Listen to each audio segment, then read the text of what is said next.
Pernahkah kamu merasa bahwa harga barang tiba-tiba naik, tapi penghasilan tetap segitu-segitu saja? Atau kenapa saat krisis pemerintah tiba-tiba bagi-bagi bantuan dan malah membangun proyek besar-besaran? Itu semua bukan kebetulan. Itu strategi. Namanya kebijakan fiskal. Tapi, bagaimana sebenarnya cara kerjanya dan seberapa besar dampaknya ke ekonomi, bahkan ke kehidupan kita sehari-hari? Saya, Farih Wayuwardana.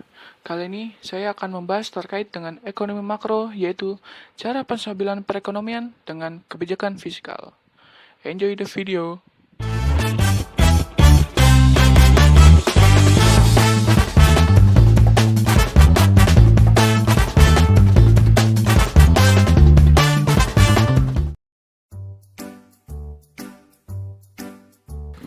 Apa sih kebijakan fiskal itu? Kebijakan fiskal adalah tindakan pemerintah untuk mengelola pendapatan dan pengeluaran negara, termasuk pajak dan belanja pemerintah.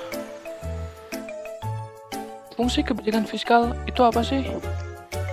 Fungsi kebijakan fiskal adalah serangkaian tindakan pemerintah dalam mengatur pendapatan dan pengeluaran negara untuk mencapai tujuan ekonomi tertentu, seperti menjaga stabilitas harga, mendorong pertumbuhan ekonomi, dan mengurangi kesenjangan sosial. Adapun fungsi utama dari kebijakan fiskal, yang pertama ada fungsi alokasi.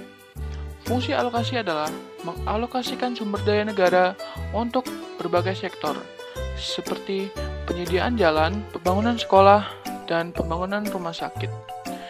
Yang kedua ada fungsi distribusi.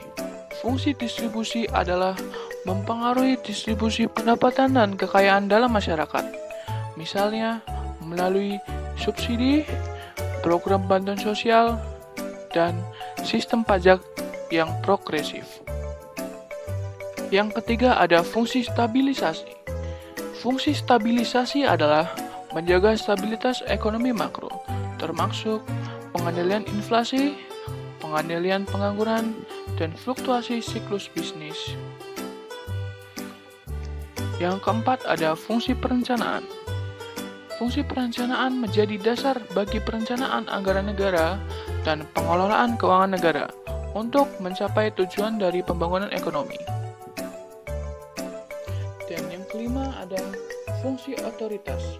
Fungsi otoritas bertugas untuk menetapkan kerangka regulasi dan kebijakan yang berkaitan dengan pendapatan dan pengeluaran negara. Secara keseluruhan, kebijakan fiskal bertujuan untuk menciptakan perekonomian yang stabil, efisien, dan adil. Apa aja sih jenis-jenis kebijakan fiskal? Kebijakan fiskal dibagi menjadi dua jenis. Yang pertama ada kebijakan fiskal ekspansif. Kebijakan fiskal ekspansif digunakan ketika kondisi ekonomi sedang lesu, terjadi resesi, atau tingkat pengangguran tinggi. Dalam situasi ini, pemerintah akan meningkatkan belanja negara, seperti pembangunan infrastruktur ataupun bantuan sosial. Dan pada saat yang sama, pemerintah akan menurunkan tarif pajak. Tujuannya adalah untuk mendorong daya beli masyarakat, meningkatkan konsumsi rumah tangga, dan menarik investor. Sehingga kegiatan ekonomi kembali menggeliat dan lapangan kerja tercipta. Yang kedua ada kebijakan fiskal kontraktif. Kebijakan fiskal kontraktif ditetapkan saat ekonomi tumbuh terlalu cepat dan menyebabkan inflasi yang tinggi. Dalam kondisi seperti ini, pemerintah akan mengurangi pengeluaran negara dan menaikkan pajak. Dengan begitu, jumlah uang yang beredar di masyarakat akan berkurang. Daya beli sedikit ditekan, dan tekanan terhadap harga barang serta jasa pun menurun. Kedua jenis kebijakan fiskal ini digunakan secara bergantian, tergantung pada situasi ekonomi, dengan tujuan utama, yaitu menjaga agar pertumbuhan ekonomi tetap stabil dan tidak bergejolak. Apa aja sih dampak dari kebijakan fiskal? Kebijakan fiskal memiliki dampak langsung terhadap berbagai aspek penting dalam perekonomian. Salah satu yang paling utama adalah pengaruhnya terhadap permintaan agregat, yaitu total permintaan barang dan jasa dalam suatu perekonomian.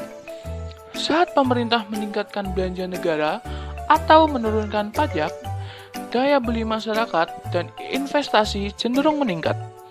Ini membuat permintaan agregat naik, sehingga produksi akan bertambah, lapangan kerja akan terbuka, dan ekonomi akan bertumbuh.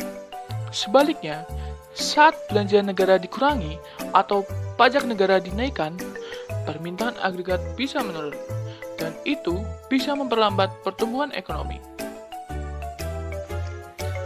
Selain itu, kebijakan fiskal juga berdampak pada tingkat inflasi.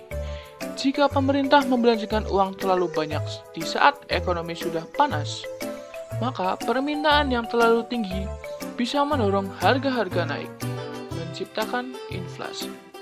Dalam kasus seperti ini, kebijakan fiskal kontraktif digunakan untuk menurunkan tekanan harga. Dampak lain terlihat pada pengangguran. Ketika pemerintah mendorong belanja, misalnya lewat proyek infrastruktur atau bantuan usaha, maka peluang kerja akan meningkat, pengangguran akan berkurang. Namun, jika pengeluaran dipotong dalam rangka penghematan, bisa terjadi pemutusan hubungan kerja dan meningkatnya angka pengangguran. Dengan kata lain, kebijakan fiskal bukan hanya sekedar soal angka anggaran, tapi juga sangat mempengaruhi bagaimana ekonomi bergerak, bagaimana harga akan stabil, dan bagaimana masyarakat bisa hidup lebih sejahtera atau justru kesulitan. Oleh karena itu, penggunaan harus tepat sasaran dan disesuaikan dengan kondisi ekonomi yang sedang berlangsung.